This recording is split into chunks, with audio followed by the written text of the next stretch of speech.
Bismillahirrahmanirrahim.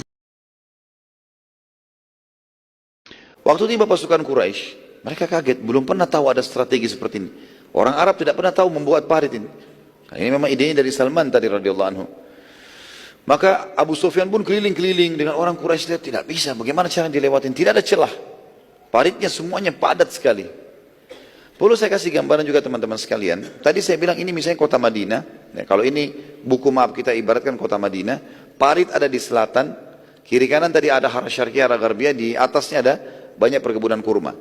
Di pojok sini, di pojok sekali dekat ya, di daerah timurnya Madinah, itu bentengnya suku Quraidah. Bentengnya suku Quraidah. Jadi parit dibuat sampai ke batas temboknya bentengnya suku Quraidah. Berarti satu-satunya jalan masuk ke Madinah sekarang suku Quraidah ini. Kalau suku Quraidah buka pintu gerbangnya, berarti bisa pasukan Ahzab masuk dan menyerang Madinah. Kalau dari pintu gerbang nggak bisa lagi, karena sudah ada parit. Pada saat itu mereka keliling-keliling, nggak ada cara. Mereka coba berusaha mau loncat, jatuh. Ada yang jatuh dalam parit. Yang dalam parit dipanahin oleh para sahabat. Mati. Nggak bisa. Gitu kan? Kalau mereka ada usaha yang lain, mereka coba menyentak-nyentakkan kaki kuda mereka supaya tanahnya pada jatuh. Ya, juga sama dipanahin, mereka nggak bisa. Maka mereka sulit ini. Bagaimana cara jalan keluarnya? Maka Abu Sufyan berdiskusi dengan pimpinan suku Nadir. Otak daripada peperangan ini namanya Huyai bin Akhtab tadi. Bagaimana kira-kira caranya? Maka terjadilah kesepakatan untuk negosiasi sama suku Quraidah tadi. Yahudi yang ada di pinggir Madinah. Supaya mereka buka pintu gerbangnya. Kata Huyai, baik saya akan temui pimpinan Quraidah, raja mereka bernama Ka'ab ibn As'ad. Ka'ab ibn As'ad. Maka Huyai pun datang. Dari pintu dari di pinggir kota Madinah tadi, dari depan pintu gerbang benteng Quraidah, mereka teriak-teriak. Si Huyai berteriak-teriak, "Hai Ka'ab, bukakanlah pintu gerbang buat saya." Ka'ab sudah tahu, ini Huyai otaknya, pasukan Ahzab datang. Dan pasti dia diajak untuk berkhianat. Kata Ka'ab, saya tidak mau bukakan buat kamu. Bukalah, dengarkan apa yang saya mau sampaikan. Kata Ka'ab, demi Allah saya nggak mau dengar. Saya nggak mau ikut-ikutan. Saya tidak mau punya masalah dengan Muhammad dan Muslimin. Maka karena terus saja dia teriak-teriak dan tidak mau dibukain, dan Ka'ab di atas benteng, si Huyai dibawa. Huyai mengatakan, kalau kau tidak mau bukain saya akan laporkan sekarang. Ini suku-suku Arab lagi banyak. Kalau kamu hai Ka'ab, ya, orang yang sangat pelit, nggak mau nerima tamu. Ka'ab terganggu dengan kalimat ini. Karena orang Yahudi pada saat itu teman-teman sekalian menggunakan bahasa Arab. Tradisi mereka sudah mengikuti tradisi orang Arab. Makanan mereka mengikuti makanan orang Arab. Dia tidak mau namanya rusak. Maka dia bilang sama pasukannya, bukain benteng buat dia. Buat satu orang ini bukain, yang lain tidak boleh. Jangan pasukan yang dibukain. Pasukan Ahzab sudah nunggu semua di luar ini. Maka Huyai masuk. Huyai lalu mengatakan waktu saat duduk, apa yang kau pikirkan hai Ka'ab? Ka'ab bin As'ad. Apa yang kau pikirkan? Aku membawakan kepada kalian kemuliaan dan kemenangan, lalu kalian mau nunduk dengan Muhammad? Aku membawa pasukan dari Ghatafan, sekian jumlahnya. Dari Quraisy, sekian jumlahnya. Dari Sulaim, sekian jumlahnya. Dari sukuku Nadir, sekian jumlahnya. Dari Kainuka, sekian jumlahnya. Jumlah ini sudah mencapai 10.000 orang. Dan sekarang sudah ada di depan pintu gerbang Madinah. Tinggal kau buka pintumu, kami menang. Ambil Madinah nih. Jadi kekuasaan. Ka'ab mengatakan, tidak, saya tidak mau. Saya takut. Gitu. Huyai terus saja motivasi sampai akhirnya Ka'ab tergoda. Jadi, dengan bahasa-bahasa yang diantaranya dia mengatakan, kalau perlu Madinah setengah kami kasih kepada kamu. Silakan. Yang penting buka pintu gerbang. Pada saat itu akhirnya terjadi kesepakatan, baiklah kalau begitu.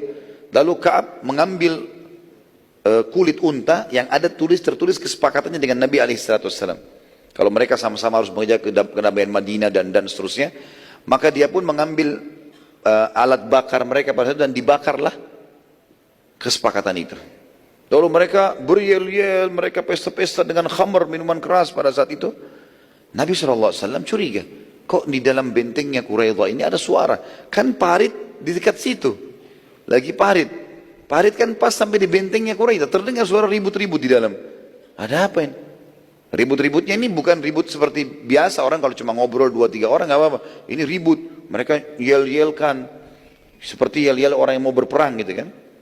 Maka Nabi SAW memilih 2 orang sahabat yang kebetulan memang 2 orang sahabat ini pimpinan suku Ansar, pimpinan suku Madinah, Sa'ad ibn Ubadah dan Sa'ad ibn Mu'ad radhiyallahu anhum ajma'in. 2 orang yang sangat mulia, Sa'ad ibn Ubadah dan Sa'ad ibn Mu'ad, dua-duanya namanya Sa'ad. 2 orang ini kemudian pergi ke Quraidah. Kata Nabi SAW, pergilah Quraidah, bawa informasinya. Kalau kalian temukan Quraidah masih dalam kesepakatan, maka iklankan. Kalau Quraidah tidak berkhianat, agar masyarakat muslimin Madinah tenang. Tapi kalau kau temukan pengkhianatan, ada celah, ada kelihatan mereka berkhianat, maka berikan kepada saya isyarat, saya faham kalau mereka berkhianat. Kata Sa'ad, dua-duanya Sa'ad ini, Sa'ad ibn Ubadah dan Sa'ad ibn Mu'ad mengatakan, baiklah. Pada saat itu mereka berdua pergi. Lalu dari depan pintu gerbang, zaman dulu orang begitu. Berdiri di depan pintu gerbang lalu teriak, bukakan, saya adalah si fulan. Lalu dilapor ke raja mereka. Gitu. Mereka tahu Sa'ad ibn Ubadah, tahu Sa'ad ibn Mu'ad. Orang-orang Yahudi kenal, ini pimpinan orang Ansar. Tiba-tiba saja aneh terjadi pada saat itu. Orang-orang Yahudi tiba-tiba mencelah Sa'ad ibn Mu'ad dan Sa'ad ibn Ubadah. Dan zaman dulu itu mencelah kepala suku, berarti mencelah sukunya semua. Gitu.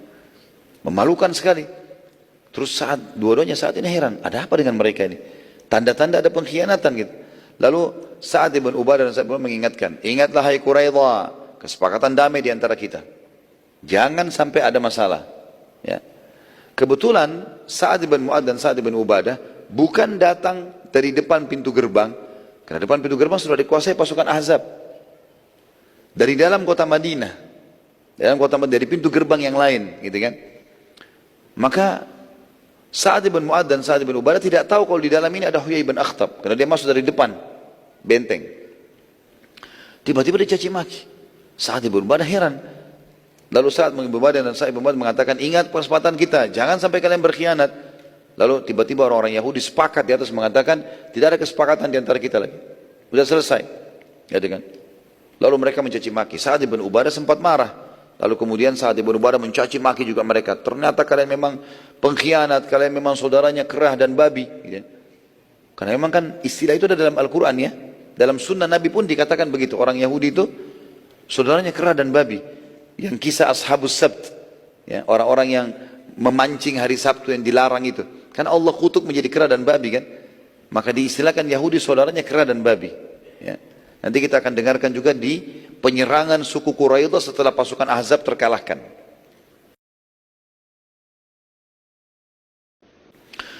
Pada saat itu teman-teman Sa'ad ibn Mu'ad radhiyallahu anhu, Sa'ad ibn Mu'ad ini mulia sekali. Dan nanti kita akan lihat bagaimana dia mati syahid, gitu kan? Dan dialah Sa'ad ibn Mu'ad ini yang pada saat meninggal arsy Allah goncang, ya. Dia mengatakan, wahai Sa'ad ibn Ubadah, tahan lisanmu. Karena antara kita dengan mereka ini bukan cuma lisan, ada yang lebih besar, pedang yang akan mereka dapatkan. Lalu Sa'ad bin Ubadah diam. Keduanya kembali ke Nabi SAW, lalu Nabi tanya, lagi duduk sama para sahabat. Parik sudah selesai, jaga-jaga nih, pasukan Quraisy ada yang lewat, dipanahin. Bagaimana kabar? Keduanya menggunakan bahasa isyarat, dengan bahasa al-ad wal-qara ya Rasulullah. Al-ad wal-qara, ini istilah yang digunakan oleh orang-orang Madinah, kalau ada pengkhianat, ya. Seperti dia mengatakan dari depan dan belakang ya Rasulullah, gitu kan. Maka Nabi SAW mengatakan tiba-tiba nih, Allahu Akbar dengan suara besar, bergembiralah karena kemenangan sudah datang dari Allah. Apa maksud kalimat Nabi SAW teman-teman? Bagaimana bisa lagi dikepung, Quraidah juga sudah berkhianat, artinya hari itu Quraidah buka benteng, masuk perang nih. 10.000 orang, tambah di benteng Quraidah ada 1.000 orang, 11.000 orang siap menghabiskan bumi Madinah ini. Pasukan yang siap dari muslimin 1.000 orang. Sisanya banyak orang-orang tua, perempuan, lemah. Mereka nggak bisa gitu. Nabi SAW malah bertakbir. Ini pelajaran penting teman-teman. Banyak di antara muslimin belum memahami. Kalau makin besar makarnya musuh, upaya mereka makin besar, itu makin dekat kemenangan. Perlu garis bawah ini teman-teman sekalian. Kalau makin besar makar mereka, maka makin dekat sekali kemenangan. Dan banyak sekali perilaku-perilaku orang kafir itu sangat berhubungan dengan kesuksesan kehidupan seorang muslim. Saya kasih contoh. Para sahabat mengatakan, kami sangat yakin kemenangan Allah sudah dekat kalau kami mendengarkan di dalam benteng musuh cacian kepada Allah dan Rasulnya. Kapan mereka sudah sampai pada mencaci Allah dan Rasulnya, menang pasti akan datang udah. Kalau mereka tidak begitu, mereka cuma diam-diam saja, mereka mempertahankan diri mereka, masih butuh upaya. Jadi ada yang langsung tiba-tiba membuka pintu dari langit diberikan kemenangan kalau mereka sudah makarnya makin jadi. Seperti itulah kurang lebih. Dan juga teman-teman sekalian, Allah pada saat kita sudah tahu seperti ini dan berusaha menyerang, mempertahankan Islam, pasti Allah akan berikan kemenangan. Dan ini makna dari perkataan Nabi SAW. Mereka berkhianat, terbuka pintu dari langit loh itu. Mereka akan dihukum sama Allah. Pasti. Dan kita akan lihat nanti dalam pelajaran kita juga, bagaimana Allah Subhanahu Wa Taala membinasakan suku Quraidah, memalukan mereka, laki-lakinya, personel-personelnya semua terbunuh nanti di tangan kaum muslimin. Pada saat itu karena Nabi SAW bertakbir dengan sangat besar, suara beliau SAW diangkat, maka tersebarlah berita kalau suku Quraidah telah berkhianat. Berarti sekarang keadaannya adalah parit bisa diserang oleh musuh kalau mereka lalai sedikit. Di sisi lain di pojok ada benteng Quraidah. 1000 pasukan muslim sibuk di situ, di parit. Di dalam benteng Quraidah sendiri 1000 pasukan. Artinya kalau 1000 lawan 1000 itu sudah berimbang. Tapi di luar ada 10.000 orang ini. Kita bayangkan teman-teman kalau kita di posisi para sahabat waktu itu. Luar biasa butuh keimanan. Kotanya sudah dikepung gitu kan. Kaum munafik pada saat sudah mendengar pengkhianatan suku Quraidah, mulai terlihat. Satu persatu mulai meninggalkan parit tadi. Dan mereka keluar dari pasukan muslimin ya. Sampai-sampai mereka berusaha mempengaruhi pasukan muslimin. Ada sebagian mereka terpengaruh. Di antara sahabat dikatakan, coba sudah berkhianat loh. Di depan 10.000 orang. Di sini ada 1.000 orang. Kita kalahin. Lebih baik kita mengalah. Kita ngalah, serahkan aja Madinah, sudah selesai. Keluar semua orang-orang munafik. Ya. Dan pada saat itu teman-teman sekalian, orang munafik itu tidak banyak. Sekitar 20-30 orang. Tapi ini sumber gosip. Lepar sebar sana berita, sebar sana berita. Jadi ada banyak sahabat terpengaruh. Dalam beberapa asar disebutkan sampai-sampai dari 1.000 orang sahabat, berapa puluh munafik, berapa orang munafik keluar. Tentu tadi yang ke rumah Jabir 1.000 itu semua murni sahabat. Orang munafik nggak ada yang ikut di situ. Jadi riwayat Bukhari tadi menjelaskan yang makan di rumah Jabir 1.000 orang itu adalah semua sahabat yang mulia, tidak ada orang munafik di situ. Orang-orang munafik yang puluhan orang ini keluar dari tempat tersebut lalu mempengaruhi sahabat-sahabat sampai di parit tersisa 300 orang. 700 orang kembali ke rumah mereka. Khawatir jangan sampai Quraisy buka benteng, keluarganya diserang. Bukan meninggalkan Nabi SAW, tapi mereka berpikir bingung, mau harus bagaimana nih? Bertahan di parit atau mempertahankan keluarga-keluarga mereka. Dan ini kita lihat teman-teman, lihat bagaimana efek daripada pengkhianatan suku Quraidah. Garis bawahi kalimat ini karena nanti kita akan bahas ada bab khusus ya, pengepungan dan ya, peperangan melawan suku Quraidah setelah perang Ahzab nantinya. Suku Quraidah yang mulai merasa bagian dari pasukan Ahzab, mulai sombong. Perlu kita ketahui teman-teman, waktu Huyai bin Akhtab datang berbicara dengan Ka'ab bin As'ad tadi, itu terjadi sore.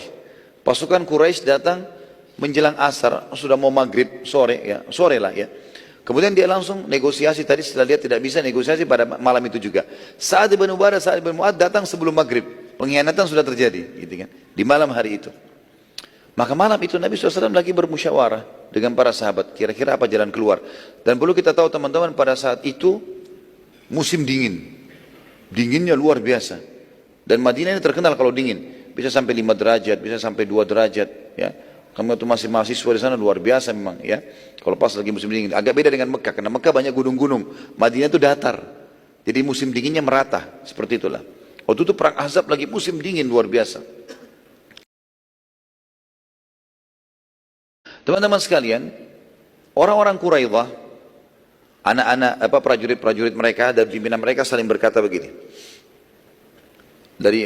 Di sebelah benteng kita ini, jadi di dalam Madinah itu ada banyak benteng-benteng. Setiap suku punya benteng-benteng sendiri.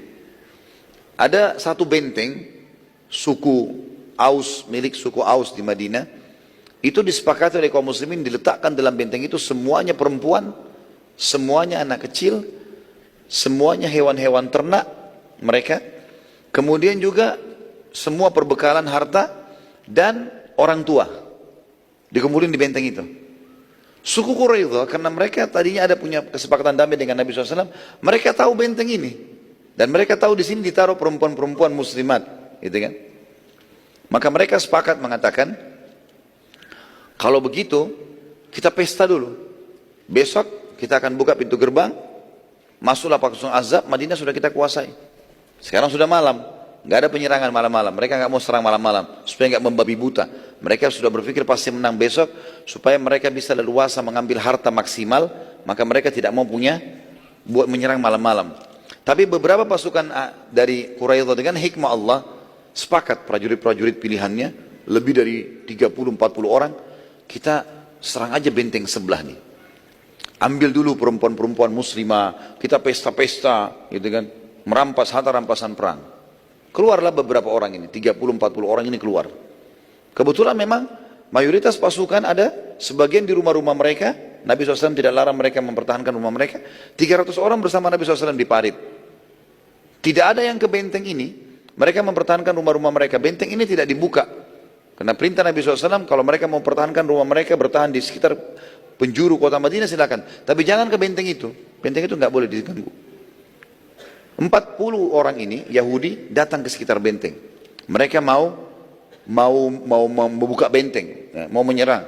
Terus mereka sudah persiapkan kurang lebih 500 pasukan di belakang yang siap berjaga-jaga kalau ada umat Islam yang melawan diserang. Sudah sampai seperti itu di malam hari. 40 orang ini mengintai sekitar benteng, tidak kelihatan ada pasukan muslimin. Kemudian satu orang bilang, saya coba naik ke atas. Saya mau naik nih. Kebetulan muslimin, waktu itu orang-orang tua, diantaranya ada orang sangat tua, sahabat Nabi yang mulia, namanya Hassan ibn Thabit radhiyallahu anhu. Umurnya waktu itu sudah 80-90 tahun. Penyair Nabi SAW. Dan tidak punya keterampilan perang. Gitu. Beliau dilarang oleh Nabi SAW untuk ikut berperang. Hassan ibn Thabit lagi di atas benteng bersama dengan banyak wanita muslimah. Tapi mereka sembunyi. Ngelihat tahu ini ada 40 orang di bawah lagi keliling-keliling. Ini takutnya nanti buat masalah nih. Salah satu wanita yang ada waktu itu bibinya Nabi SAW. Sofiyah binti Abdul Muttalib radhiyallahu anha. Sofiyah ini ibunya Zubair bin Awam. Ya. Ibunya Zubair bin Awam. Yang membuat Zubair bin Awam jadi pemberani Sofiyah ini. Orangnya sangat pemberani. Perempuan yang luar biasa orang ini. Dia bilang sama Hassan. Wahai Hassan. Dari sekian puluh orang di bawah itu, ada satu orang mau naik ke benteng, kelihatan, tuh orangnya, mereka lihat dari atas, tuh orangnya lagi naik. Bunuh dia. Kalau enggak jadi masalah ini. Kalau enggak, mereka akan datang ke benteng ini dari seluruh penjuru, dan habislah sejarahnya Madinah dan muslimin. Kata Hassan, hai Sofia, kau tahu saya tua begini, 90 tahun, saya enggak punya kekuatan. Dikatakan dalam beberapa athar, teman-teman, Hassan ibn Thabit saking tuanya, enggak bisa pegang benda, gemetar. Radhiyallahu anhu sudah tua sekali, nggak bisa. Bagaimana mau melawan? Ini prajurit pilihannya Yahudi. Sofia lihat nggak ada laki-laki lain ini. Yang lain juga banyak sudah tua, nggak bisa. Maka beliau ambil inisiatif sendiri. Radhiyallahu anha. Dia pakai baju perang yang ada baju laki-laki, gitu kan? Kemudian memegang tiang, ada tiang, entah tiang apa pada saat itu dikatakan dalam riwayat tiang. Tiang di tangan kanannya dan pisau, pedang di tangan kirinya. Lalu beliau bercadar. Menutup, jadi seperti seorang prajurit muslim. Lalu dia mendekati tembok, kan tembok tinggi. Pada zaman itu tembok di atas 10 meter, tingginya tinggi sekali. Naiklah satu orang ini. Dia tidak sangka kalau di atas itu ada orang yang menunggu. Sofia sudah nunggu radhiyallahu anha. Begitu dia naik, dia baru loncat masuk ke dalam, dipukul oleh Sofia dengan besi, kepalanya. Dengan sangat keras, sehingga kepalanya mengeluarkan darah si Yahudi ini. Dan tanpa menunggu, Sofia melempar besinya tadi, tiangnya itu, lalu memenggal kepala Yahudi dengan pedang. Langsung ditebas kepalanya Yahudi. Putus kepalanya. Tiba-tiba saja pada saat itu, darah ngucur di sana sini. Pada saat itu, karena di sisi yang orang Yahudi naik ini kebetulan tidak ada orang. Sisi yang kosong tapi kelihatan dari jauh. Jadi tidak ada keributan. Kalau dekat-dekat dari perempuan bisa banyak keributan. Maka Sofia tidak makin nunggu, ngambil kepala Yahudi tersebut, kemudian diangkat, dia naik ke atas tembok, lalu diangkat dengan sangat tinggi. Ya, kemudian digoyang-goyangkan kepala itu, diperlihatkan kepada orang-orang Yahudi yang di bawah. Ya, kebetulan mereka bawa obor, orang-orang Yahudi ini. Maka Sofia melempar kepala Yahudi tersebut gelinting ke bawah. Gara-gara kejadian ini, ya, Maka orang-orang Yahudi di bawah yang prajurit pilihan yang 40 tadi, 39 orang sisanya, mereka bilang, demi Allah benteng penuh dengan pasukan. Ini yang naik ini kebetulan dari 40 orang itu orang yang paling mahir keterampilan perangnya bisa. Tapi dia tidak sangka kan, mati. Dipenggal kepalanya seketika. Tambah lagi, Sofia mengangkat badan tersebut didorong, dijatuhkan juga. Gitu kan. Maka dipastikan kalau ini memang adalah si Yahudi tadi. Maka 40 orang itu memberitakan kepada 500 pasukan, mereka semua kembali ke benteng. Dan ini menandakan sifat pengecutnya orang Yahudi. Gitu. Kembali ke benteng, mereka bilang kita nggak bisa. Benteng ini dijaga muslimin. Gitu kan. Lalu mereka pertimbangkan, besok jangan sampai kita buru-buru buka pintu gerbang nih. Jangan sampai nanti betul-betul pasukan muslimin banyak, begitu dibuka kita yang pertama kena. Kalau pasukan Ahzab pergi, habis kita nih. Gitu kan. Seperti itulah. Dan ini kejadian yang luar biasa pada saat itu. Bagaimana andil Sofia radhiyallahu anha. Dan Sofia memang orang yang pemberani. Kalau teman-teman ikuti ceramah saya di YouTube tentang Zubair bin Awam radhiyallahu anhu, salah satu dari 10 sahabat yang dijamin masuk surga, itu dilatih keberaniannya oleh Sofia dengan cara Sofia selalu membawa Zubair di waktu malam di tempat gelap. Selalu lawat tempat gelap. Lalu dibiarkan di situ gelap. Sofia biarkan, lepas tangannya. Ada Sofia di sekitar itu, tapi dibiarin. Kalau Zubair nangis dipukul. Nggak boleh nangis. Sampai keluarganya pada hardik, "Hai Sofia, jangan gini anak kamu." Dia bilang, "Enggak, saya mau dia jadi pemberani." Apa hasilnya kira-kira teman-teman? Zubair bin Awam saking beraninya, kalau mau berkecamuk peperangan, dia selalu di depan. Jadi kalau ini pasukan musuh, pasukan muslim di belakang, dia sudah maju ke depan. Di depan musuh begini, tinggal tunggu takbir dia serang. Dan sendirian. Terkenal dia selalu bawa 2 tombak tajam, diberikan warna-warna kuning. Entah bagaimana caranya, tapi jelas begitu. Selalu terkenal, sampai pasukan-pasukan musuh itu kalau ada Zubair di dalam, kan Zubair hidup sampai zaman Ali radhiyallahu anhu. Zubair bin Awam, peperangan-peperangan semua dihadiri sama dia, dan pasukan musuh selalu bilang, kalau ada pemilik 2 tombak di depan, hati-hatilah. Karena dia begitu, dia tunggu nih, depan musuh, ini musuh, takbir Allah Akbar, dia serang duluan. Terus dia serang sampai ke ujung musuh, dia kembali lagi. Begitu selalu. Jadi saking berani. Dan ini didikan dari Sofia radhiyallahu anha. Luar biasa. Dan ini juga sebuah pelajaran teman-teman sekalian. Jangan biasakan takut-takuti anak-anak kita. Jangan ke belakang ada momok. Apa ini? Itu kecoa. Takut sama kecoa. Inilah haula wala quwata illa. Pernah ada tamu datang ke rumah saya begitu. Entah tamu ini bagaimana ceritanya, tapi dia takut sama kecoa. Tiba-tiba anak saya pas pulang, masuk rumah, lari. Kenapa lari nak? Enggak biasanya lari. Ada kecoa. Saya panggil, nak, mana lebih besar, kamu atau kecoa? Saya, baik. Kenapa takut sama kecoa? Kecoa itu kalau lihat kamu lari sebenarnya. Tapi ini contoh teman-teman. Takut yang tidak masuk di akal. Bagaimana kalau sudah bicara masalah menebas lehernya musuh, melawan musuh? Ini enggak boleh ini. Sifat pengecut itu tidak boleh. Makanya salah satu doa Nabi SAW, wa'udzubika minal jubun. Jubun itu pengecut. Nggak boleh. Dan lari dari kancah peperangan adalah dosa besar. Nggak boleh. Sampai Nabi SAW masukkan dalam 7 induk dosa besar, diantaranya tawalli yawmaz zahf.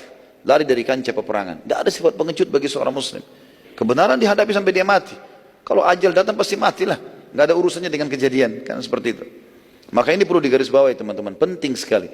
Bagaimana Sofia mengajarkan kepada kita, seorang wanita punya sifat ya jauh dari sifat pengecut dan melari untuk membela kebenaran. Sekarang kita lihat di kancah parit. Di kancah parit keesokan paginya teman-teman sekalian. Keesokan paginya. Tentu ini pengkhianatan yang terjadi. Qurail tadi, Qurail tidak berani. Ya. Maka beberapa hari orang-orang Quraisy terus saja minta, Quraisy minta, enggak berani. Ada satu korban kami enggak mau buka ini. Terus saja. Tiap hari seperti itu teman-teman sekalian, Quraisy tidak mau buka pintu. Quraisy keliling-keliling cari jalan keluar, usaha untuk menyerang tapi tidak bisa. Itu kurang lebih mereka mengepung 43 hari. Riwayat lain sekitar 45 hari mengepung kota Madinah, Parit. Kurang lebih mungkin di hari 17-nya, di hari ke-17 dari pengepungan orang-orang Quraisy ini, ada 5 orang kesatria mereka yang berhasil mencari ide, ya, Mereka dengan cara diam-diam di waktu malam, mereka coba di waktu malam, sahabat mengintai. Ada di antara mereka yang coba menepuk-nepukkan kaki kudanya, sehingga kaki kuda itu menjatuhkan tanah, terus begitu mundur, jatuhkan tanah. Jadi masuk ke dalam parit. Tujuannya adalah coba menutup parit, tapi mereka sempat dipanahin oleh para sahabat dan mereka berhenti akhirnya. Tapi ada 5 orang berhasil dengan cara seperti ini dan akhirnya mereka meloncatkan kudanya di pagi hari, di waktu duha, di hari ke-17 kurang lebih kalau tidak salah pengepungan itu, loncatlah 5 orang ini. Yang pertama, dan ini 5 kesatria Quraisy, semua dari Quraisy, enggak ada dari suku lain. Yang pertama Amr bin Wud. Amr bin Wud ini termasuk kesatria terkuatnya Quraisy, ya. Umurnya sudah 80 tahun pada saat itu. Tapi fisiknya sangat kekar, selalu kalau duel menang gitu, terkenal sekali. Dan dia termasuk orang kaya, dia memiliki kuda terbaik di Jazirah Arab. Dia juga memiliki baju perang dan pedang yang sangat bagus dan perisainya, terkenal sangat mahal. Yang kedua Ikrimah bin Abi Jahal, kemudian Hubairah bin Abi Wahab, Hubairah bin Abi Wahab, kemudian Zirar bin Khattab, Zirar bin Akhtab, dan yang terakhir Naufal bin Abdullah bin Muawiyah. Jadi Amr bin Wud, Ikrimah bin Abi Jahal, Hubairah bin Abi Wahab, kemudian Zirar bin Khattab, ya. Kemudian yang kelima Naufal bin Abdullah bin Muawiyah. Saya ulangi sekali lagi, 5 orang tokoh Quraisy. Dari 3 nanti berhasil lolos, 2 nanti akan mati terbunuh. Amr bin Wud, Ikrimah bin Abi Jahal, Hubairah bin Abi Wahab, kemudian Zirar bin Khattab, Naufal bin Abdullah bin Muawiyah. Teman-teman yang nulisnya karena ilmu, ya, bukan karena mau dapat hadiah buku. Hah? 5 orang ini teman-teman sekalian berhasil loncat 7 meter, parit diloncati, berhasil. Dan begitu mereka loncat, gitu kan, karena mereka tiba-tiba meloncat gitu. Dan kalau tidak salah juga ada beberapa asar yang menyebutkan Quraisy sepakat pada saat itu sibuk memanah ke arah muslimin, sehingga muslimin di sebelah parit itu sibuk menangkis itu atau membalas panah. Dan 5 orang ini loncat dari satu sisi yang tidak ada peperangan itu. Loloslah mereka. Pada saat mereka lolos supaya mereka tidak diserang rame-rame, Amr bin Wud, orang yang terkuat mereka mengatakan, hai muslimin, tidak ada penyerangan. Kalau memang betul-betul jantan, kita duel. Seperti itulah. Dan Nabi SAW ada di situ. Ada kemah, muslimin ada di sebelah parit. Maka dia teriak, siapa yang melawanku? Kata Amr bin Wud, gitu kan. Pada saat itu Amr bin Wud kebetulan menutup semua dari kepalanya sampai ke kakinya, semuanya besi. Semuanya besi, cuma matanya saja yang kelihatan. Maka ada seorang dari sahabat, dari Ansar teriak, siapa kamu ini? Ditanya, gitu kan. Maka dia mengatakan, saya Amr bin Wud, kesatria Mekah. Waktu mendengar Amr bin Wud, para sahabat tahu siapa Amr bin Wud ini. Kalau duel selalu menang, keterampilan pedangnya bagus, hebat. Rupanya tidak ada sahabat yang maju. Begitu kisahnya. Bukan berarti mereka pengecut, karena waktu itu mereka menunggu titah Nabi SAW. Nabi ada di situ. Salah satu hal yang dijaga sekali oleh para sahabat, mereka tidak akan berani melangkah kalau Nabi nggak perintahin. Nabi perintahin, mereka tidak akan bantah. Jadi bukan karena pengecut. Amr bin Wud tidak ada yang lawan pada saat itu. Pada saat dia mengatakan Amr bin Wud, memang namanya juga dikenal orang ini. Maka semua sahabat diam.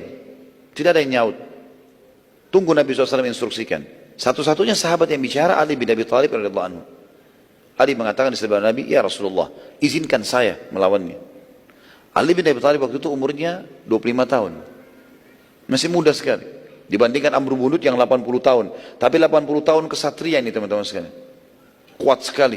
Nanti kita lihat bagaimana dia duel dengan Ali bin Abi Thalib. Saking kuatnya dia bisa memecahkan perisainya Ali. Gitu kan. Yang jelas, Amr bin Wud, ya, Nabi SAW mengatakan, duduklah hai Ali. Duduk. Tunggu dulu. Ditantang lagi sama Amr bin Wud. Amr bin Wud hanya mengatakan, siapa yang menantang saya? Keluarlah hai muslimin. Jangan keroyokan. Ali bin Abi Thalib bilang, ya Rasulullah, izinkan saya melawannya. Kata Nabi SAW, tunggu hai Ali. Duduklah dulu. Amr bin Wud akhirnya mengucapkan kalimat. Allahu alam. Yang saya tahu, Rasulullah SAW kemungkinan menunggu kalimat-kalimat seperti ini. Seperti tadi saya bilang teman-teman sekalian, kalau sudah ada makar-makar musuh yang besar, itu membuka pintu kemenangan bagi muslimin. Itu perlu digarisbawahi tadi pelajaran yang saya bilang. Amr bin Wud akhirnya karena marah dia mengucapkan kalimat begini. Katanya kalian dijanjikan kalau mati masuk surga. Dan membunuh orang kafir berarti tidak akan bersatu bersama mereka di neraka. Kan memang ada hadis Nabi begitu ya. Siapapun yang membunuh seorang kafir di kancah peperangan, dia tidak akan bersatu dengan si kafir itu di neraka. Maksudnya dijamin bagi si muslim masuk surga. Karena si kafir akan masuk neraka. Kalian juga kalau mati syahid kalian akan masuk surga, mendapatkan bidadari sekian dan sekian. Saya sudah menantang kalian. Kata Nabi SAW, sekarang hai Ali, silakan keluar. Lalu Nabi SAW doakan. Pada saat itu Ali pun keluar. Ali bin Abi Thalib, karena masih muda, dan juga pakai pakai topi besi, tapi daerah wajah Ali kelihatan radhiyallahu anhu. Amr bin Wud tidak kenal dia. Karena dianggap ini anak yang kemarin baru lahir gitu, bagi dia. Dia tanya, siapa kamu? Kata Amr bin Wud. Dia juga mau maksudnya ditantang dengan orang yang sepadan gitu. Kata Ali, Ali. Kata dia, Ali bin Muawiyah. Ali bin Muawiyah senior juga, sudah masuk Islam. Orang Mekah, terkenal juga mahir pakai main pedang gitu. Tapi Nabi tidak suruh gitu kan. Dia bilang bukan, Ali bin Abi Thalib. Abu Thalib kalau masih hidup seumur sama Amr bin Wud. Langsung kata Amr bin Wud, pulanglah hai ponakanku. Kau bukan tantangan saya, lawan saya. Kau bukan lawan saya. Kata Ali, hai Amr bin Wud, saya mendengar, engkau tidak ditawarkan dua hal kecuali kau pilih salah satunya. Karena kalau kau nolak berarti kau malu, gitu kan? Dia bilang benar. Apa itu? Kata Ali, saya tawarkan kamu dua hal. Kata Amr bin Wud, apa itu? Dia bilang yang pertama, saya mengajakmu mengucapkan asyhadu an la ilaha illallah wa anna Muhammad Rasulullah. Syahadat. Dan ini tradisi kesatria muslim. Sebelum duel, kalaupun mau duel, tawarkan syahadat Islam. Kata Amr bin Wud, kalau itu saya tidak punya hajat. Saya datang jauh-jauh dari Mekah justru untuk memerangi Muhammad. Kata Amr bin Wud, lalu apa yang kedua? Kata Ali, duel. Ya. Amr bin Wud waktu dengar kalimat duel, gitu kan, maka dia turun dari kudanya saking marahnya, kudanya ditebas sama dia. Riwayat begitu, ditebas. Tiba-tiba kudanya mati. Gitu. Ditebas sama dia. Kuda ini kuda terbaik. Ditebas sama dia. Kenapa? Sebagian ahli sejarah mengatakan karena waktu itu Ali bin Abi Thalib jalan kaki, nggak pakai kuda. Kan dari kemah jalan kaki. Amr bin Wud ada kuda. Dan Ali bin Abi Thalib siap duel dengan dia. Dia pakai kuda pun tidak ada masalah. Supaya dia tidak dipermalukan, dia turun lalu dia tebas kudanya. Kemudian dia langsung tiba-tiba menyerang Ali bin Abi Thalib dengan sangat emosi pada saat itu. Mulailah terjadi duel. Serang, tangkis, pukul segala macam sampai dalam kisah ini dikatakan para sahabat menyaksikan mengatakan kami belum pernah menyaksikan duel sehebat itu. Sampai debu berterbangan dan tidak kelihatan kecuali samar-samar keduanya.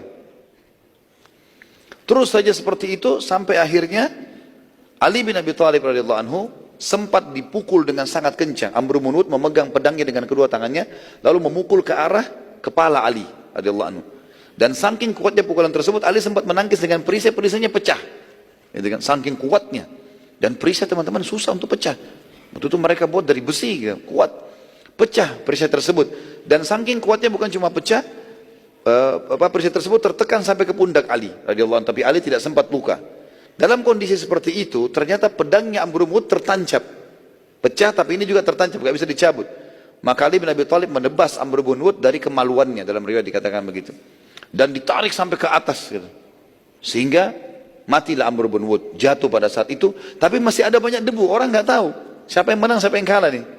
Sampai dalam riwayat ini dikatakan terdengar takbirnya Ali. Terdengar takbirnya Ali, Allahu Akbar. Maka Nabi SAW pun bertakbir Allahu Akbar, melihat Ali bin Abi Thalib keluar dari debu itu. Dan lama kemudian debu itu sudah hilang, terlihat Amr bin Wud jatuh di situ. Maka Umar bin Khattab datang mendekati Ali, lalu mengatakan, Allahu Akbar hai Ali, kau sudah menang. Kata Ali, Allahu Akbar. Kemudian kata Umar, hai Ali, kenapa kau tidak ambil pedangnya, perisainya, baju perangnya? Itu kan semua bagus itu. Yang terbagus dari Amr bin Wud itu terkenal sekali. Kata Ali, karena kan orang kalau duel teman-teman seperti ini, semua miliknya musuh jadi haknya dia, ghanimahnya dia. Beda kalau perang lagi berkecamuk.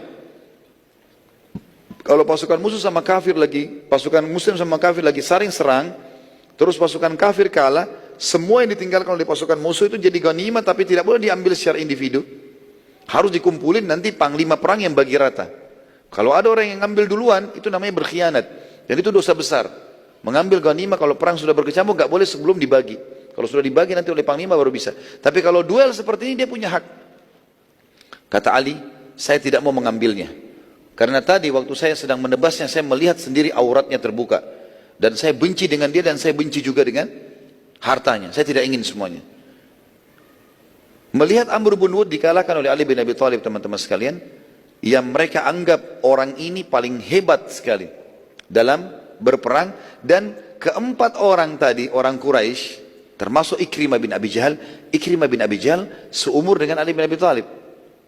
Dan mereka, dia tahu Amr bin Wud ini seperti gurunya dalam keterampilan bela diri lah. Dikalahkan oleh Ali bin Abi Thalib, berarti Ali lebih hebat nih. Tiba-tiba mereka semua melarikan diri. 3 orang berhasil melarikan diri. Yang melarikan diri itu adalah semua kecuali Naufal bin Abdullah bin Muawiyah. Orang yang kelima tadi. Naufal ini paling terakhir. Ikrimah sempat lari, Hubairah sempat lari, Zira tadi sempat lari. Kemudian dikejar, tinggal si Naufal, dia paling belakang. Mereka bertiga sempat loncat dari parit. Yang satu ini pas mau loncat oleh Zubair dikejar. Zubair bin Awam mengejar dengan sangat cepat, dan saking cepatnya dia langsung mengayunkan pedang dari jauh kan gitu ke arah orang ini, sampai akhirnya Naufal ini terbelah 2 dari belakang, ditebas di pundak sebelah kirinya, terbelah 2 gitu. Dan itu riwayat sahih menjelaskan kalau Abdullah bin Zubair bin Awam radhiyallahu anhu, sahabat Nabi juga, Abdullah bin Zubair terkenal, dia mengatakan, aku menyaksikan, waktu itu umurnya 5 tahun, dia meriwayatkan, dia mengatakan, aku menyaksikan ayahku membelah Naufal menjadi 2, gitu kan, pada saat itu. Entah kenapa Abdullah ini bisa hadir pada saat itu, padahal semua anak-anak dikumpul di benteng tadi. Tapi Allahu alam, apakah memang ini perilaku? Karena ada riwayat khusus, teman-teman, pernah saya temukan, dan kita sudah sampaikan juga di YouTube ceramah tentang Zubair bin Awam. Kalau Zubair ini suka membawa Abdullah di kancah peperangan dari waktu kecil. Jadi sambil berperang, sambil Abdullah di depannya, dibawa. Kadang-kadang dipikul di pundaknya, dibiarkan terbiasa berperang gitu. Maka kemungkinan besar Abdullah hadir gara-gara itu. Yang jelas teman-teman sekalian, waktu Quraisy sudah tahu, dan mereka menyaksikan duel itu, karena kelihatan dari seberang parit, kelihatan semua. Mereka lihat kalah Amr bin Wud. Maka Abu Sufyan meminta agar jenazah 2 orang kafir ini, jenazahnya Amr bin Wud dan Naufal bin Abdullah bin Muawiyah, diserahkan kepada mereka dengan gantinya, diganti dengan 10.000 perak. Besar sekali ini, kan gitu. Perak pada zaman itu kotak-kotak ya, dan itu besar sekali. Ukuran, mungkin ukurannya bisa sampai setengah kiloan. Itu dikasih 10.000 itu harta. Yang penting jenazah itu dikasih kembali. Nabi SAW waktu dengar itu, Nabi mengatakan, kembalikan jenazah mereka dan tidak usah ambil imbalan, karena kami umat Islam tidak akan mengambil imbalan dari orang yang mati. Ini juga sebuah hukum ya. Kalau tawanan perang masih hidup, mau ditebus oleh mereka, kita kasih, boleh kita ambil bayaran. Tapi kalau sudah mati jenazah, mereka mau bayar, nggak perlu. Kita nggak perlukan semua itu. Ada hal yang terjadi teman-teman sekalian. Setelah yang tersebut, orang Quraisy mulai diam, mulai tidak tahu harus melakukan apa. Quraidah menutup diri karena kejadian tadi, terbunuhnya 1 orang oleh Sofia. Jadi mereka takut sekali. Kemudian juga di parit ini mereka berusaha memanah, nggak berhasil. Loncat, nggak berhasil. Ada yang berhasil lolos juga mati terbunuh. Maka mulai mereka diam. Nabi SAW menggunakan kesempatan itu untuk negosiasi. Termasuk yang besar di dalam pasukan adalah suku Ghatafan. Suku Ghatafan ini jumlah mereka 4.000 orang. Tadi kan saya bilang ya, Quraisy 4.000, Ghatafan 4.000. Kemudian Yahudi sama suku Sulaim tersisanya itu 2.000. Mereka terbagi situ. Saya tidak tahu jumlah tepatnya, tapi ini jelas Quraisy 4.000, Ghatafan 4.000. Jadi Ghatafan ini kurang lebih 40% dari jumlah pasukan. Nabi SAW ingin negosiasi. Dan pimpinan mereka namanya Uyainah bin Husn. Uyainah bin Husn ini nanti kita lihat kiprah-kiprahnya ya, dianggap, maaf tanda kutip ya, dianggap ini adalah orang, diberikan julukan oleh para sahabat orang bodoh yang dipatuhi ya, begitu. Walaupun nanti dia masuk Islam setelah itu, tapi di awal-awal waktu masih dalam keadaan kafir ada julukan itu, karena dia selalu keputusannya aneh-aneh, tapi diikuti oleh pengikutnya. Uyainah bin Husun diajak negosiasi oleh Nabi SAW. Diberikan tangga, waktu itu dibuat tangga-tangga pakai tali, kemudian ada dari kayu, turun di parit malam hari. Beberapa sahabat datang, nyebrang, ketemu dengan Uyainah, suku Ghatafan, dicari tahu ketemu. Diajak Uyainah, Rasulullah SAW minta ketemu, negosiasi, mau nggak? Mau. Uyainah datang dengan beberapa orang, karena Uyainah datang ini bukan dia cuma mau serang Madinah sebenarnya, dia cuma mau harta. Ketahuan suku ini cuma mau harta, jadi kalau menang nanti dapat bagian. Apalagi jumlah pasukannya 40%, gitu ya. Berarti 40% Madinah jadi miliknya. Maka dia datang, dia turun, lalu negosiasi dengan Nabi SAW.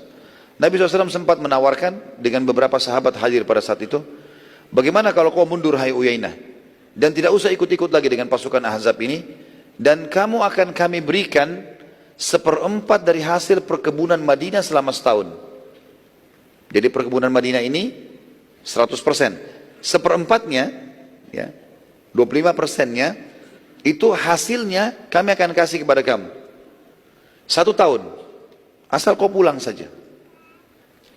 Pada saat itu mereka nolak, Uyainah nolak, dan ingin mau pergi tapi dengan syarat seluruh hasil perkebunan Madinah dikasih setahun. Kedua belah pihak terus saja negosiasi, sampai pada titik setengah hasil perkebunan Madinah buat Ghatafan. Jadi 100% nggak jadi, 1/4 nggak jadi, setengahnya terjadi negosiasi. Tetapi ini dengan syarat, kata Nabi SAW, dengan syarat orang-orang Ansar setuju. Karena pemilik kebun di Madinah orang-orang Ansar. Ini bukan keputusan saya, ini negosiasi, kata Nabi SAW kepada Uyainah. Kita dengarkan sekarang pimpinan-pimpinan orang-orang Ansar. Waktu itu kebetulan ada Sa'ad ibn Ubadah dan Sa'ad ibn Mu'ad radhiyallahu anhuma yang tadi diutus oleh Nabi untuk mendatangi benteng Quraidah. Ya. Masih hidup nggak ini? Masih. Ikuti ya. Jangan sampai mukanya serius tapi alam pikirannya kemana? Akhirnya Nabi SAW mengatakan kepada kedua orang yang mulia ini, Sa'ad ibn Ubadah dan Sa'ad ibn Mu'ad, bagaimana pendapat kalian? Tadi kita sepakat seperti ini. Mbak setuju nggak? Setengah hasil Madinah setahun kasih suku Ghatafan. Maka Sa'ad ibn Ubadah radhiyallahu anhu sempat bertanya begini, ya Rasulullah, apakah ini wahyu? Wahyu dari Allah ini yang menyuruh anda mengambil keputusan seperti ini, atau hanya strategi perang saja? Maka Nabi SAW mengatakan, bukan wahyu, tapi ini hanya strategi perang. Maka termasuk dalam strategi perang, kita juga pernah pelajari di perang Badar waktu itu, kalau masih ingat teman-teman sekalian, sempat Nabi SAW taruh pasukan di tengah-tengah lembah. Lalu beberapa sahabat mengatakan, ya Rasulullah, ini wahyu atau strategi perang? Kata Nabi SAW, strategi perang. Kata para sahabat, ya Rasulullah, setahu kami ini tidak tepat, karena ini musuh akan bisa menyerang kita. Ya, tapi kalau anda mau, kita mundur ke belakang, supaya di belakang kita ada tameng, ada kebun-kebun kurma, dan dekat dengan sumur. Kata Nabi SAW, baiklah, dipenuhi waktu itu. Termasuk masalah ini. Dan sahabat punya adab, tata krama. Mereka bertanya. Saat berkata lagi pada saat itu, apakah jiwa anda ya Rasulullah ridho dengan ini? Anda mau ini kami kasih setengah hasil kebun kami setahun untuk Ghatafan? Anda sendiri mau? Kami sudah tahu ini bukan wahyu, tapi anda pribadi mau nggak? Kata Nabi SAW, tentu tidak. Tapi keadaan sekarang, kalau 4.000 orang ini pulang, ini tentu bukan di depan Uyainah nih. Uyainah tidak ada. Ini Nabi SAW negosiasi dengan Sa'ad sama ini. Kemudian kata Nabi SAW, tentu tidak. Maka Sa'ad berkata, wahai Rasulullah, saya ingin bertemu dengan Uyainah. Bertemu. Sa'ad ibn Ubadah, Sa'ad ibn Mu'ad, Nabi SAW dan beberapa sahabat saksikan, beberapa suku Ghatafan saksikan. Tadi sudah sampai pada titik setengah kesepakatan. Kata dia, diulangi lagi, ya Rasulullah. Kata Nabi SAW, hai Uyainah, dengarkan keputusannya orang-orang Ansar. Kata Sa'ad ibn Ubadah dan Sa'ad ibn Mu'ad, ya Rasulullah, bila wahyu, maka kami akan patuh. Kalau ini wahyu dari langit, kami akan patuh. Bila keinginan anda pribadi, kami juga akan memberikan buat anda, terserah anda. Tetapi bila karena hanya strategi perang, maka demi Allah ya Rasulullah, suku Ghatafan ini ditunjuk oleh Sa'ad ibn Mu'ad dan Sa'ad ibn Ubadah, tidak pernah sebelum kami masuk Islam pun mengambil sebutir kurma dari Madinah kecuali beli atau diberi. Gak pernah kami bayar-bayar kepada mereka upeti, gak pernah. Mereka kalau masuk Madinah, satu butir kurma pun mereka harus beli atau kami yang memberikan. Mereka tidak pernah kita kasih begitu saja karena takut gitu. Bagaimana bisa setelah kami dimuliakan oleh Allah dengan Islam, lalu kami memberikan hanya karena perang? Demi Allah, mereka hanya akan mendapatkan pedang-pedang kami. Nah, ini keputusan yang luar biasa, gitu kan? Nabi SAW waktu dengar itu, Nabi hadap ke Uyainah. Kata beliau, kalau demikian, seperti yang kalian sudah dengar, hai Uyainah. Nggak jadi kesepakatan. Orang-orang pemiliknya nggak mau. Akhirnya Ghatafan pun pulang kembali, bergabung lagi dengan orang-orang Quraisy atau pasukan Ahzab.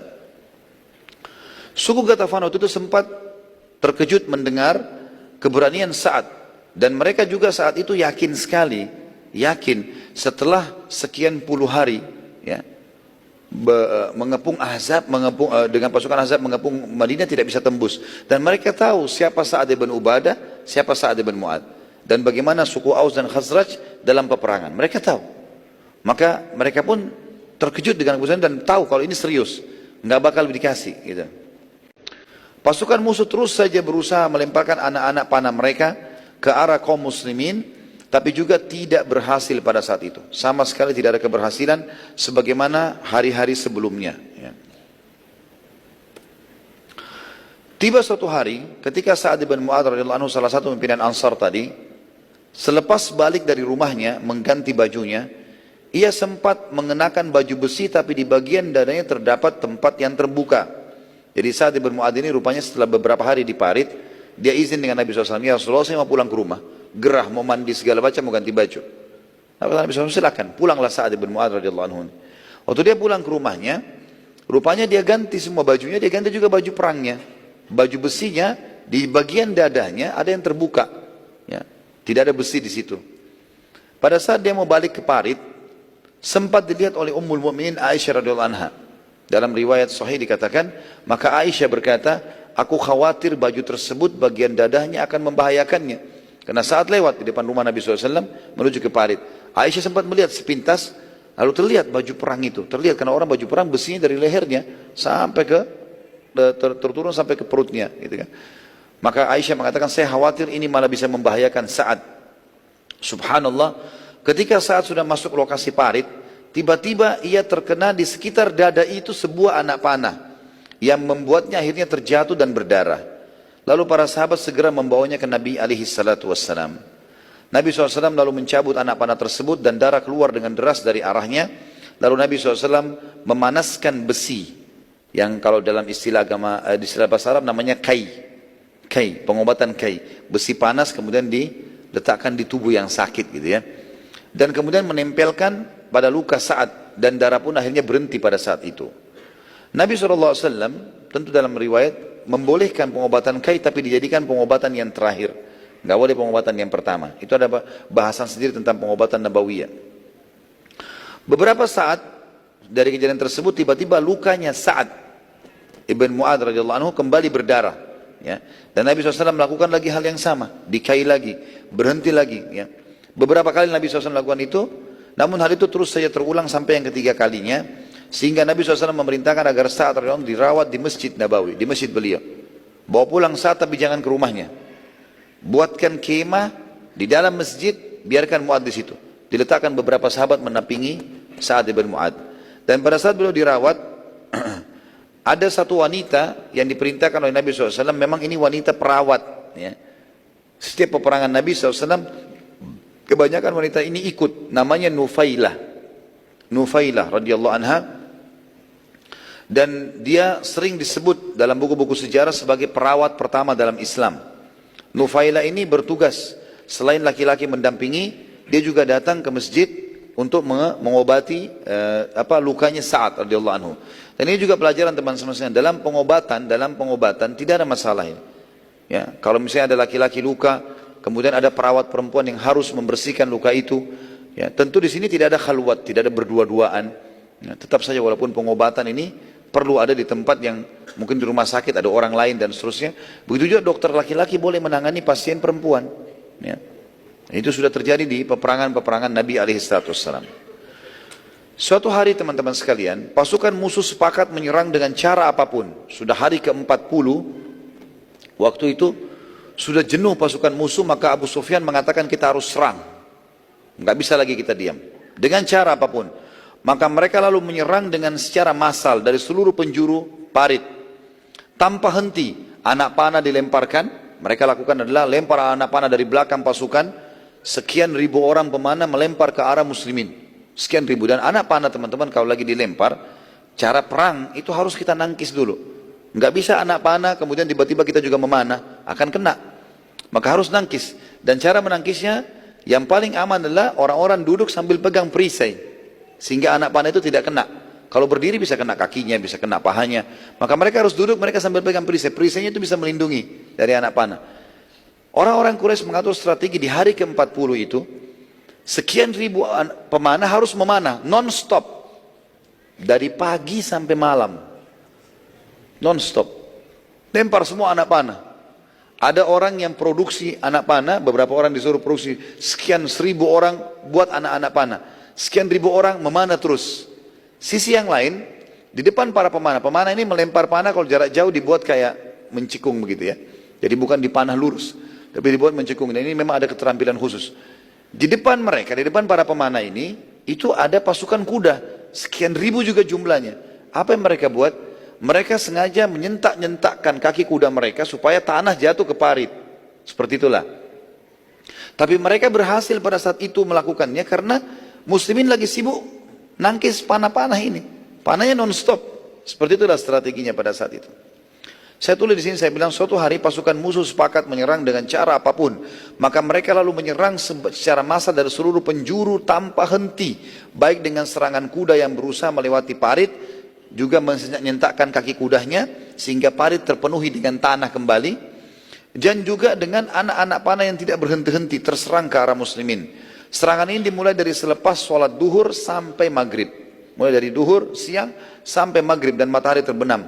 Pada saat pasukan musuh berhenti menyerang, Umar bin Khattab mendatangi Nabi SAW sambil mengatakan, demi Allah wahai utusan Allah, sungguh mereka para musuh telah menyibukkan kita sampai-sampai saya tidak mengerjakan sholat asar kecuali sekarang sebelum maghrib ini. Baru saya selesaikan. Jadi luar biasa, bayangkan tersibukkannya sampai tidak sempat sholat berjamaah mereka. Karena musuh lagi menyerang terus. Asar dikerjakan oleh Umar bin Khattab pas menjelang maghrib. Nah, untuk sudah maghrib, sudah gelap, pasukan musuh berhenti gitu. Nabi SAW mengatakan, kalau aku wahai Umar, bahkan belum mengerjakan sholat asar. Nabi SAW sendiri belum sholat waktu itu. Karena berada di depan parit. Dan tidak bisa. Bergerak sedikit kena panah. Panah non-stop gitu. Ya. Maka Nabi SAW pun menanyakan kepada para sahabat, siapa yang belum sholat asar? Ternyata cukup banyak yang belum sholat. Maka Nabi SAW mengimami mereka sholat asar sebelum mengerjakan sholat maghrib. Lalu setelah sholat asar, Nabi SAW sholat asar dulu, kemudian baru sholat maghrib. Dan kejadian ini teman-teman diambil juga sebuah hukum syar'i. Bila seseorang terhalangi sholat sampai akhir waktu dengan udzur syar'i, maka ia boleh saja tetap mengerjakannya dengan berurut. Dari yang tertinggal dahulu barulah yang telah masuk waktunya. Misal, ada orang di atas kapal ombak besar terjadi. Kapal tergoncang-goncang, nggak mungkin sholat. Gimana caranya? Dia harus berpegang. Kalau enggak ini bahaya, bisa berbahaya buat dia. Misal terjadi ombak dari waktu sholat sehingga tiba waktu sholat yang setelahnya. Sekian jam, dia nggak sempat sholat. Maka dia boleh sholat ini. Nggak ada masalah. Atau ada orang pingsan. Atau dia dibius operasi. Ternyata obat biusnya tidak selesai kecuali sampai dia sadar sudah waktu sholat yang akan datang masuk. Maka boleh dia kerjakan pada saat itu. Tapi tetap berurut. Kayak kasus tadi misalnya, asar tertinggal, tapi udzur syar'i. Kemudian maghrib masuk, maka tetap asar dulu baru maghrib. Nggak boleh maghrib dulu, tetap berurut walaupun dia sudah lewat waktunya. Tapi ini sekali lagi ya teman-teman sekalian, orang yang punya udzur syar'i. Udzur syar'i, jangan dikarang-karang. Lalu Nabi SAW setelah itu berdoa di malam itu juga. Setelah sholat maghrib, para sahabat mendengarkan beliau mengatakan, ya Allah, tutupilah rasa khawatir dan aurat kami. Orang Arab biasa membahasakan aurat ini adalah diri, keluarga, dan harta. Jangan sampai musuh berhasil menguasai kami.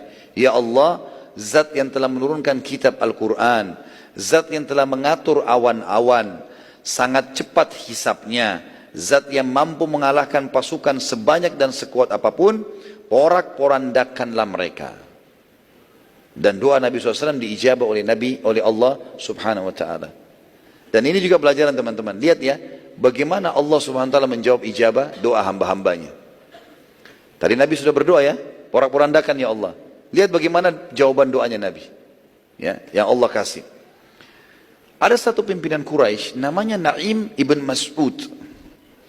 Naim bin Mas'ud ini teman-teman seperti dutanya Quraisy, duta. Ada di pasukan Ahzab. Keluar dari Mekah, bencinya sama Islam luar biasa. Emang mau berperang. Dengan hikmah Allah, doa Nabi SAW tadi diijabah. Apa yang terjadi? Tiba-tiba Naim bin Mas'ud melempar anak panah. Di situ ada tulisan. Tulisannya, wahai muslimin, sampaikan kepada Muhammad kalau saya mau masuk Islam. Tiba-tiba mau masuk Islam. Enggak ada angin, enggak ada apa ini. Sudah 40 hari, ini malam, hari ke-40 di malam harinya. Gitu kan. Saya mau masuk Islam. Nabi ditanya Nabi SAW, bagaimana ya Rasulullah? Kata Nabi SAW, baiklah. Berikan dia jalan. Kasih tangga, turun, sekarang datang. Betul-betul Naim datang sendiri. Dan di tengah malam, sepertiga malam, kayak kita sekarang sudah jam 3, orang semua Quraisy lagi tidur. Nggak ada yang tahu. Nabi SAW sambut dia. Begitu datang, langsung tidak pakai bicara. Hai Muhammad, saya mau masuk Islam. Syahadat. Asyhadu an la ilaha illallah wa anna Rasulullah. Sudah syahadat, para sahabat bertanya, hai Naim, bagaimana bisa kau masuk Islam? Dia bilang, hati saya tersentuh malam ini untuk masuk Islam. Malam ini. Sebelumnya benci Islam ini. Dan ini contoh ijabah doa dari Allah SWT. Bagaimana Allah mengijabahnya. Nanti kita lihat bagaimana perannya Naim bin Mas'ud mengacaukan pasukan Ahzab. Satu orang ini jadi kacau semua ini. Naim bin Mas'ud ini, waktu ditanya sama sahabat, bagaimana kau bisa masuk Islam? Dia bilang, saya tersentuh masuk Islam. Dan saya selama berhari-hari melihat kebesaran di sini, kebesaran Allah. Terbukti kita sudah nyerang dengan segala macam cara, dengan kekuatan tidak bisa menembus kalian. Lalu kata Naim, ya Rasulullah, tidak ada satupun musuh ini di depan yang tahu tentang keislamanku. Maka perintahkan apa saja, saya akan lakukan. Kata Nabi SAW, wahai Naim, kau hanya sendiri, satu orang. Apa yang bisa kau lakukan? Bila engkau mampu memecah belahkan mereka, lakukanlah. Dan ini juga berarti menandakan teman-teman, orang Islam dilarang memecah belah. Kecuali pasukan musuh. Pasukan musuh kacauin aja. Gitu. Maka kata Naim, aku akan melakukan ya Rasulullah. Dan ada pepatah bahasa Arab teman-teman yang berbunyi begini. Irsil hakiman wala tusi. Artinya, kirimlah orang yang cerdas dan bijaksana dan tidak usah diwasiatkan. Enggak usah ajar.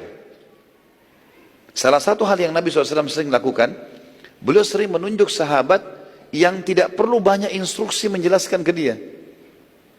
Nabi SAW bilang misalnya, kamu si fulan pergilah ke sana bunuh si fulan. Udah selesai. Nabi nggak ajarin caranya, dia sudah tahu caranya bagaimana. Sampai ada sahabat, nanti kita akan pelajari juga dalam sirah kita, membunuh satu kepala suku, itu dengan cara Nabi cuma bilang, siapa yang mau bunuh si fulan? Saya Rasulullah. Kata Nabi pergilah. Dia pergi sana, setelah itu dia bunuh kepala suku tersebut, dia kembali. Nabi tanya, bagaimana caranya kau bunuh? Ya Rasulullah, saya bergabung sama mereka. Sampai saya menjadi orang kepercayaannya. Kata Nabi, bagaimana kau sholat? Dia bilang, saya sholat dengan isyarat mata. Orang ini di pasukan musuh, dia nggak bisa sholat. Kalau dia sholat jadi masalah, kan gitu. Tapi Nabi SAW tidak salahkan itu. Ini di kem musuh, ya. Bukan di mobil, di motor. Perhatikan baik-baik, sudah pakai bahasa Indonesia. Jangan lagi salah gunakan. Naim bin Mas'ud radhiyallahu anhu turun. Ini orang bijaksana, orang yang cerdas. Nabi nggak cuma bilang, kalau kau bisa kacauin silakan. Dia bilang, saya lakukan ya Rasulullah. Dia punya cara sendiri. Dia turun dari parit, naik lagi ke parit sebelah. Gitu kan? Oleh sahabat diaturkan. Caranya bagaimana Allah alam, jelas naik. Kemudian yang paling pertama, waktu dia masuk ke pasukan, dia tunggu sampai mulai terang pagi, awal pagi subuh gitu. Dan ini teman-teman sekalian, yang paling pertama dia datangi adalah suku Quraidah. Kan suku Quraidah ini berkhianat, ya, dari kesepakatan dengan Nabi SAW. Apa yang dia lakukan? Dia datang ke benteng mereka. Panggil, hai Ka'ab, hai Ka'ab. Pasukannya Ka'ab lihat, Naim bin Mas'ud. Salah satu. Jadi setelah Abu Sufyan, Naim bin Mas'ud pemimpin di Quraisy. Ini kepemimpinannya Quraisy. Dibukain pintu gerbang. Lalu Naim masuk. Setelah masuk, ngobrol-ngobrol sama orang Yahudi, tokoh-tokoh Yahudi disuruh kumpul sama dia. Lalu dia mengatakan, bukankah kalian mengenal saya dengan baik? Kata orang-orang Yahudi, tentu saja. Bukankah kalian tahu bagaimana kedudukanku di kaumku? Siapa aku ini kalian tahu kan? Oh iya tahu. Setelah Abu Sufyan dia. Abu Sufyan mati nih jadi raja di Mekah. Naim bin Mas'ud.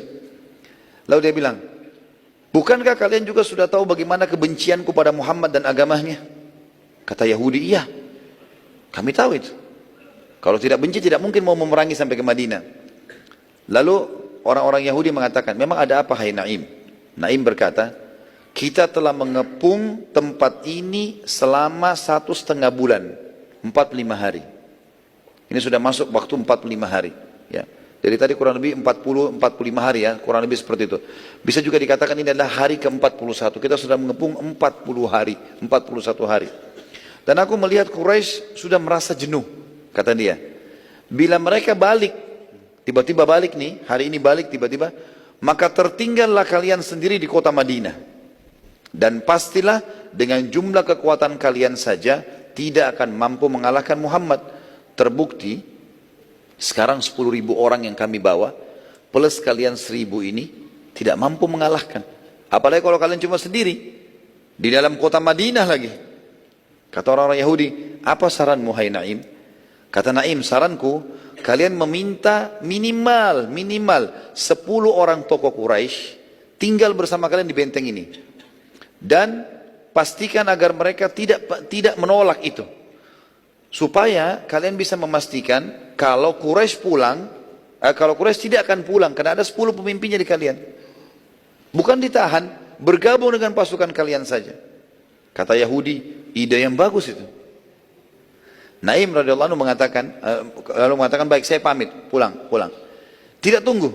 Detik itu juga, Naim bin Mas'ud langsung mendatangi orang-orang Quraisy, suruh datang kepada Abu Sufyan, kumpul hai Abu Sufyan, kumpul semua. Abu Sufyan dan tokoh-tokoh panglima perang tokoh Quraisy kumpul semua.